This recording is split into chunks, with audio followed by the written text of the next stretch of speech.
যারা সারা বছর সরিষা মধু সংগ্রহ করে পাইকারি দামে বিক্রয় করেন অথবা খুচরা দামে বিক্রয় করেন, তাদেরকে বলি আমরা এবছর ফুলের অবস্থা খুব খারাপ। আপনারা দেখতে পাচ্ছেন এই পিছনে বিশাল বড় একটি মাঠ, কিন্তু ফুল নাই, ফুল ঝরে গেছে। এবছর সরিষা মধু গতবারের তুলনায় অনেক অনেক কম উৎপাদন হচ্ছে। তাই যারা পাইকারি দামে মধু ক্রয় করতে চাচ্ছেন, খুব দ্রুতই সংগ্রহ করে রাখুন। পরবর্তীতে কিন্তু মধুর দাম আরও বৃদ্ধি পাবে, তখন কিন্তু আপনার হাতের নাগালের বাইরে চলে যাবে, আপনারা কিন্তু মধু পাবেন না।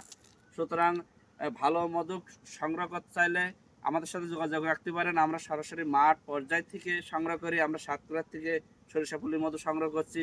এখন এটা যশোরের একটি খামারে আসছি, এখান থেকে আমরা মধু সংগ্রহ করি।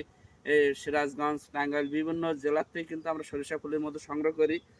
তাই যারা আছে সারা বছর যারা বিক্রয় করার জন্য মধু নিতে চাচ্ছেন, আমাদের সাথে যোগাযোগ রাখতে পারেন। এক এক গ্রাম মধু নিলে আমাদের থেকে আমরা কিন্তু নামমাত্র লাভে, সীমিত লাভে কিন্তু আপনাদেরকে দিয়ে থাকি।